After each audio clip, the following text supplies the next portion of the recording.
Salut à tous et bienvenue dans cette vidéo. On va revenir sur la chute des marchés boursiers que j'avais annoncé, mais aussi sur le Bitcoin, Euro USD qui a monté de 4% en une semaine et l'or qui, selon moi, devrait subir un retracement. Le plus important, c'est les marchés boursiers. Vous savez, là, on est sur le Nasdaq. On a eu cette purge. Donc, pour moi, je vous l'avais dit ici que, selon moi, on devrait continuer la purge. C'est exactement ce qui s'est passé. Mais attention, parce que là, aujourd'hui, beaucoup de gens ont peur et pensent que la récession est arrivée. La récession, pour moi, n'est pas arrivée et on devrait faire des plus hauts. On devrait faire des plus hauts, mais attention, que ce soit sur le Nasdaq, le S&P 500 et encore pire sur le Bitcoin, selon moi, on va avoir une purge encore plus drastique. On pourra avoir en début de semaine prochaine, on va voir pourquoi et comment on devrait avoir un retracement encore baissier sur les marchés boursiers avant que tout le monde pense que c'est une récession, une purge, avant de subir des plus hauts. Donc le Bitcoin, c'est pareil, pour moi, ça va être encore plus drastique. Sur le Bitcoin, ça peut paraître fou, mais il y a un potentiel de baisse qui, selon moi, pourrait revenir aux 73 000 $. Mais en premier lieu, on va se pencher sur pourquoi le S&P 500, le Nasdaq 100 et les marchés boursiers américains ont chuté, contrairement aux marchés européens qui ne font qu'augmenter. Donc il y a plein de raisons et cette vidéo est très importante. Pour l'instant, on a la capitalisation américaine qui était bien trop excessive. Je ne fais que vous le répéter. On était sur des niveaux hallucinants. Et vous voyez le Nasdaq qui est entré en correction, donc plus de 10% de baisse sur le Nasdaq. Pourquoi? Parce que les 7 magnifiques étaient trop capitalisés. Je vous l'ai dit la semaine dernière. À ce moment-là, je vous l'ai dit que on aurait une correction sur Nvidia qu'on a eu, qui selon moi peut continuer avant d'avoir des plus hauts. Je vous avais dit la même chose sur Microsoft. On vient chercher ces étoiles-là, mais un tout petit peu. Donc on va venir les chercher encore une fois, selon moi. Google, pareil, on a eu cette prise de liquidité qu'on pourrait revenir une seconde fois pour faire des plus hauts. Amazon, pareil, on a eu ces plus bas ici que j'avais anticipé. Meta, pareil, on a la baisse. Reddit, c'est encore pire.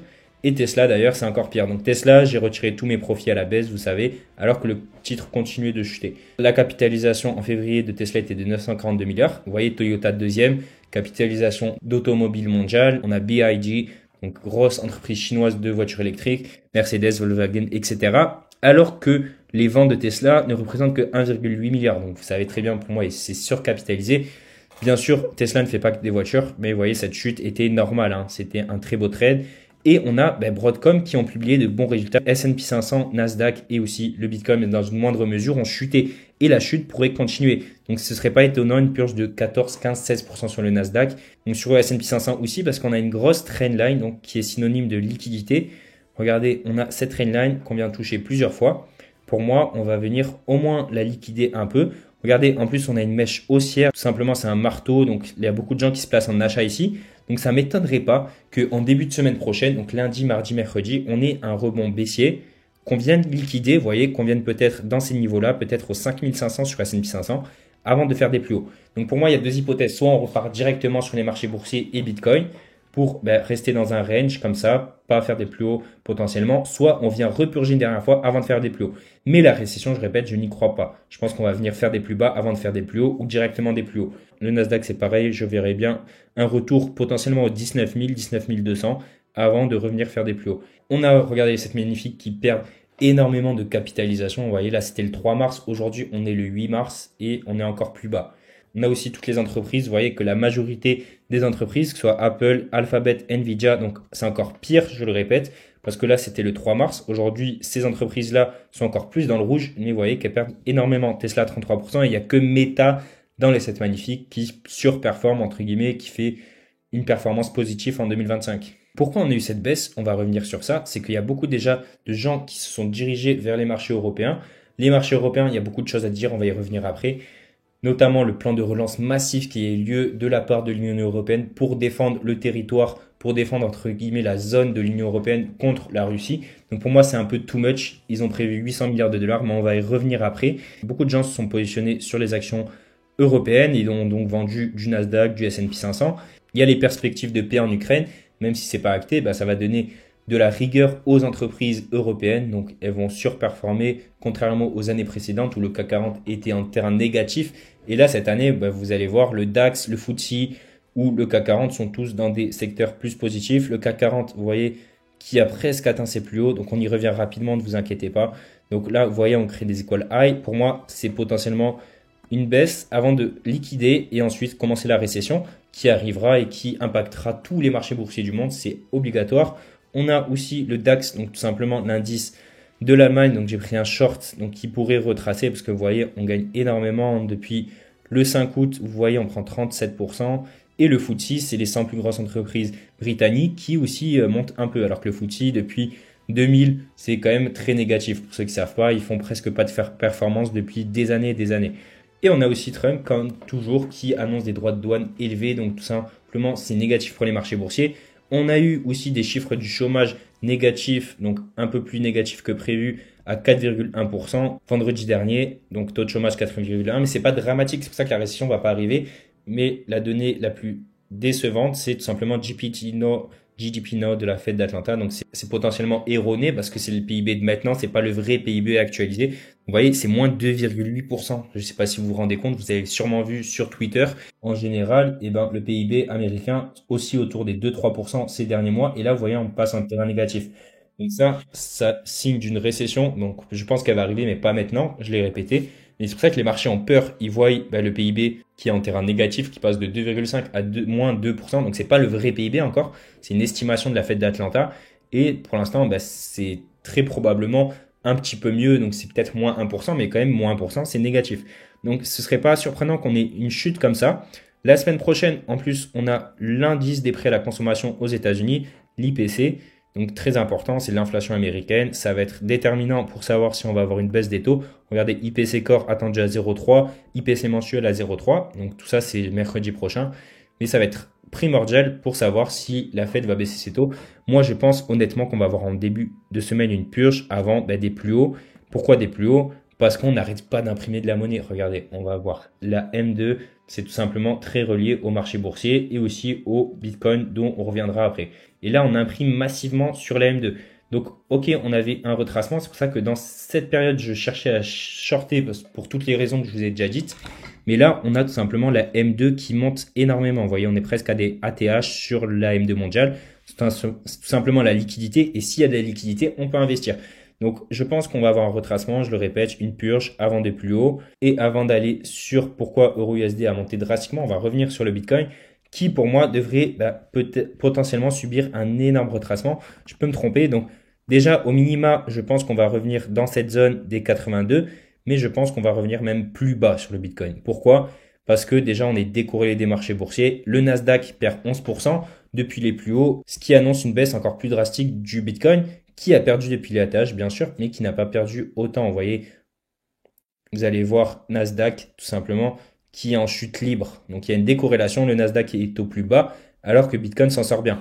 Pourquoi il s'en sort bien? Parce qu'on a eu des annonces de Trump, vous savez, à ce moment-là, qui dirait que la réserve de Bitcoin serait actée et qu'on aurait du BTC, de l'ETH, du Solana, de l'XRP, du Cardano. Sauf qu'il y a eu une réunion de Trump sur le Bitcoin et beaucoup de gens pensaient qu'il allait dire on va acheter une quantité fixe de Bitcoin. Sauf qu'il a juste annoncé que les saisies de Bitcoin déjà entamées par les États-Unis seraient gardées et pas vendues. Donc beaucoup de gens, lors de la réunion Bitcoin qui a eu vendredi dernier par Trump, pensaient qu'il allait annoncer on achète du Bitcoin, ce qui aurait eu un mouvement haussier bien sûr. Sauf qu'il a juste dit on ne va pas vendre les Bitcoins qu'on détient déjà. Donc c'est un peu une nouvelle négative, voire très négative pour moi, même s'il peut annoncer un tweet à tout moment.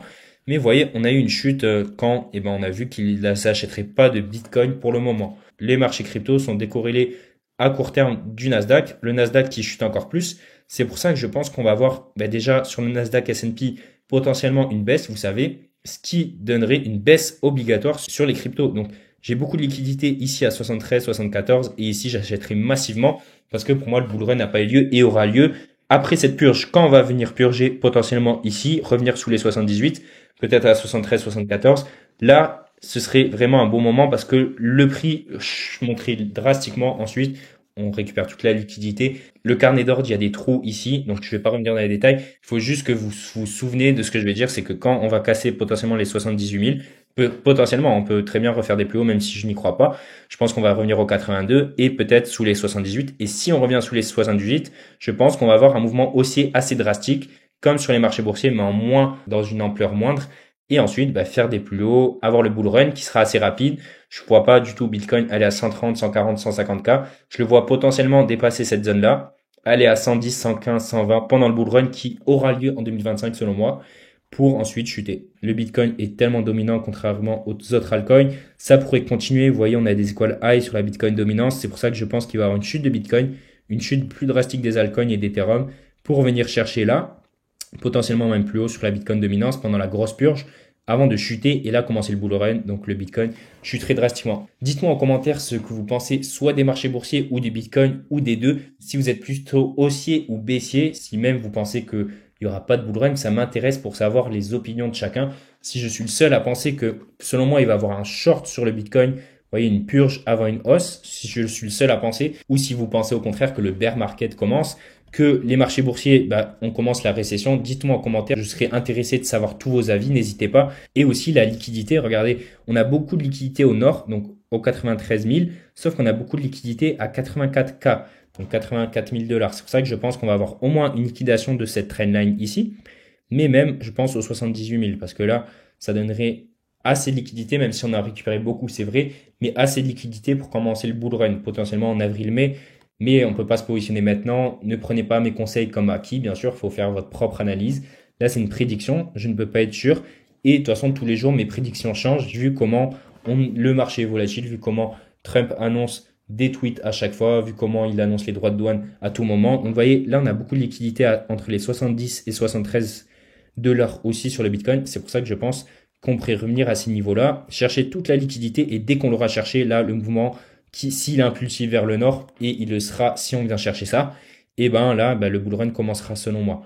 Pour revenir à la zone euro USD, je vous avais dit que j'attendais ces equal high à ce moment-là pour shorter, mais déjà j'ai pas eu de confirmation, heureusement pour shorter, mais surtout ici, l'Union européenne et dont l'Allemagne en premier lieu a annoncé un plan de relance de 800 milliards de dollars pour la défense européenne. C'est un montant énorme, donc ils vont être obligés d'emprunter sur les marchés, ce qui a fait monter les rendements obligataires. Donc tout simplement les rendements obligataires, c'est à quel prix dans ce cas-là la zone euro emprunte. Donc la zone euro oui, mais vous avez surtout FRDCY qui est intéressant. Donc à quel prix la France emprunte. Donc vous voyez, elle emprunte à 3,5%. On a eu ce bon là. Et en fait, ce bon-là, ça rémunère tout simplement mieux l'euro. C'est pour ça que l'euro-USD a monté.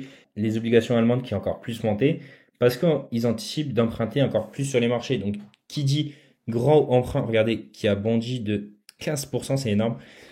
Qui dit emprunter sur les marchés pour la défense européenne. Donc déjà, toutes les boîtes de défense, je vous l'ai déjà dit il y a une semaine, européennes comme Dassault Aviation, comme Thales, comme Airbus, comme Leonardo, comme Rheinmetall en Allemagne, elles ont toutes monté, regardez, c'est magnifique. C'est pour ça aussi que le CAC 40 et les entreprises européennes se portent mieux, parce qu'on a eu des bons chiffres déjà de toutes les entreprises, que ce soit bancaires, mais de défense aussi. On va avoir beaucoup d'investissements dans les entreprises européennes et non américaines. On va en avoir aussi, mais surtout dans les entreprises européennes. Dans ce cas-là, Safran, on a Airbus, tout ça, tout ça. Vous comprenez bien que le CAC 40 augmente aussi grâce à ça. Le DAX aussi, etc., etc. Les rendements obligataires, c'est à quel prix le pays peut emprunter. Et vous voyez que plus il emprunte, plus le taux va monter. Et ça, tout simplement, c'est positif pour sa monnaie en général, à part si on est dans des signes de récession, comme en Grèce en 2012 lors de la dette souveraine, ils empruntaient à 44% parce que personne ne voulait leur prêter.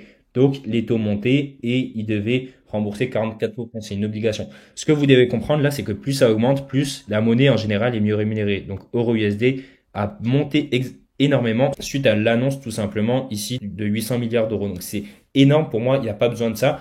Parce que l'Europe, regardez, j'ai un graphique intéressant à vous montrer, c'est celui-là, c'est qu'ils ont besoin, d'augmenter notre PIB de défense, parce que les États-Unis ne vont plus aider, en tout cas beaucoup moins pour la défense de l'Ukraine et la défense tout simplement de l'Union européenne, ce qui est normal, mais ça c'est un point de vue géopolitique.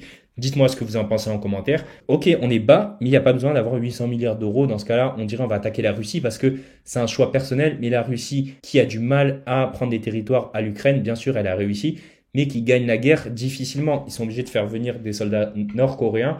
Donc les gens qui pensent que demain la Russie sera au port de la France, c'est pas possible. Peut-être que la Russie va avoir des vues sur la Moldavie et la Géorgie, mais en tout cas les gens qui pensent que la Russie va attaquer la Pologne ou même les États baltes, je n'y crois pas trop, même si c'est possible. Mais en augmentant la défense, ça va dissuader la Russie. Mais 800 milliards d'euros, c'est énorme. Je pense pas qu'on ira jusqu'à là. Et c'est pour ça que EURUSD, je pense qu'il va avoir en tout cas un retracement. Les taux d'intérêt en Europe continuent à baisser. On a eu la baisse des taux d'intérêt de la part de la BCE la semaine dernière. Mais on statue par contre pour les prochaines baisses de taux sur un statu quo. Donc on va peut-être pas baisser les taux lors des prochaines réunions de la BCE.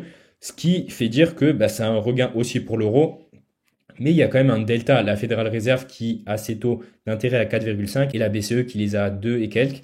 Donc vous voyez, il y a quand même une différence de taux. De plus, ok, le PIB, il va sûrement baisser aux États-Unis, mais la croissance pour moi en Europe est complètement désastreuse. Donc tout simplement, d'un point de vue technique, on a ici 7 supply ici. Donc je vais chercher des shorts ici, potentiellement, parce qu'on a de l'overextension. L'euro, pour moi, est surévalué, même si cette réaction est normale suite aux emprunts massifs dus à la défense européenne. C'est normal cette hausse, mais pour moi, eh ben, les gens qui disent l'euro qui va continuer d'augmenter, je pense pas, parce qu'il y a quand même une différence de taux d'intérêt, il y a une différence de politique monétaire entre l'euro, la zone économique de l'euro et la zone économique américaine. Donc pour moi, il devrait avoir un retracement potentiellement. Et on en revient à l'or, tout simplement, qui selon moi va chuter encore pour plusieurs raisons. Donc j'ai des confiances avec moi et contre moi. Je ne pense pas que l'or va aller bien sûr jusqu'au 2500, 2400. Je pense tout simplement à un retracement, mais d'abord un retracement haussier, parce que là on a de la liquidité. Donc je vois bien l'or venir ici avant de chuter un peu. Donc potentiellement sous les 2700 et potentiellement après on verra ce qui se passe. Mais un retracement baissier est envisageable. Si on a une baisse des tensions Ukraine-Russie, déjà, l'or, une valeur refuge, il devrait se déprécier. On a l'inflation qui baisse, on peut le voir aux États-Unis, en Europe aussi. On a de l'inflation qui ne fait que baisser, donc ça, c'est négatif pour l'or. Mais le plus important, c'est les institutionnels qui commencent à vendre de l'or. Depuis quelques semaines, regardez, on est à 300 000 contrats longs. Ça, c'est tout simplement les positions de la smart money, en gros, des grosses institutions. Et on peut voir qu'ils vendent de l'or depuis environ un mois. Donc on est passé à 300 000, ensuite 284, 268, 261 à 243. Et la seasonality aussi du gold, c'est tout simplement suivant le mois de l'année, on va regarder si dans ce cas-là le gold est plus haussier ou baissier. Et le mois de mars, il a tendance à devenir baissier. Donc en janvier et février, il monte drastiquement et en mars, vous voyez qu'il a tendance à être baissier. On peut voir aussi sur ce graphique que le prix du gold comparé au pétrole n'a jamais été aussi élevé. Donc il y a une décorrélation. Pour moi, c'est envisageable qu'on ait un retracement, je le répète. On va revenir sur mon trade sur le Nasdaq assez rapidement. Vous savez, j'étais baissier, hein, je vous l'ai dit dans une précédente vidéo, et j'ai pris mes profits. Parce que regardez, on a la trendline, ça j'en parle dans ma formation, prise de liquidité, potentiellement on peut faire des plus hauts, c'est exactement ce qu'on va faire. Maintenant, je n'ai pas acheté parce que j'ai pris déjà beaucoup de profits à la baisse, mais je vois quoi? Je vois le Natgaz monter en mars, sa seasonality est haussière, et là par contre, quand on aura cassé, quand on sera peut-être au 4,7, suivant bien sûr ce qui se passe du niveau géopolitique, on a eu des rumeurs que si la guerre s'arrête entre l'Ukraine et la Russie pourrait renvoyer du gaz naturel en Europe et ça ferait tout simplement dégringoler les cours à la baisse. Donc on n'en est pas là. Mais regardez, si au mois de mars on monte ici et qu'en avril ou en tout cas on crée une distribution, pour moi j'essaierai de shorter vers 4,7 pour essayer de choper les mêmes mouvements, vous voyez. Donc pour moi, si on vient casser, le mouvement sera encore plus drastique. On va faire un court résumé, bien sûr, suivant ce qui va se passer la semaine prochaine. Les prix sont très volatiles, ça pourrait changer et le scénario pourrait changer. Mais il y a deux hypothèses. Soit je pense qu'on peut faire des plus hauts assez rapidement sur les marchés boursiers et le Bitcoin, mais je pense plus à une purge encore plus drastique. Mais là, paniquez pas parce que beaucoup de gens vont paniquer au contraire. Les 7 magnifiques à part Tesla publient toujours des résultats excellents. Ça ne veut pas dire que les marchés ne sont pas surévalués, ils le sont. La baisse ne va pas venir d'une déception des résultats des grandes entreprises, en tout cas pas pour l'instant. Donc je pense plus à une purge avant de faire des plus hauts. Et là, si on chute encore au 19 000, ce sera un excellent moment pour acheter sur le Nasdaq. Pareil sur le S&P, on pourrait casser cette trendline, vous voyez, aller vers les 5500 et le Bitcoin qui devrait, selon moi, chuter potentiellement encore plus. Donc potentiellement vers les 72 000 et là, j'achèterai massivement. Mais je me positionnerai encore plus sur les altcoins, vous savez, parce que la alt season va commencer si on a le Bitcoin qui commence à faire sa purge et un mouvement haussier. Si on a ça plus ça, le Bitcoin, ensuite vous allez voir la dominance Bitcoin qui va chuter drastiquement et les altcoins qui vont encore augmenter si on a bien sûr des mouvements haussiers. Je vais finir sur le Baltic Dry Index. Vous savez, j'avais anticipé la grosse chute de la semaine dernière aussi grâce à ça. 25 jours après, souvent sur le S&P 500, on fait des plus bas. C'est ce qu'on avait eu en tout cas à ce moment-là. On avait eu la purge sur le Bitcoin tout simplement vers la fin février, c'est ce qu'on a eu. Et là, on avait un deuxième creux. Donc potentiellement, vous voyez, 25 jours environ, ça nous mène au 10 mars. Donc ce début de semaine prochaine, je le répète, on peut avoir la purge qui va continuer sur les marchés boursiers avant de faire des plus hauts. Vous voyez, on fait des plus hauts là. Et le plus intéressant, on fait des plus hauts sur la masse monétaire. Donc la masse monétaire, c'est la liquidité. S'il y a de la liquidité qui arrive sur les marchés, en tout cas s'il y a de la liquidité présente, elles vont se diriger vers les marchés si les gens veulent prendre du risque. Et tout ça, c'est haussier pour tout ce qui est marché risqué. Je vous remercie d'avoir regardé la vidéo. N'hésitez pas à me dire ce que vous pensez de cette semaine prochaine, si on va plus chuter ou monter et si le bear market arrive selon vous.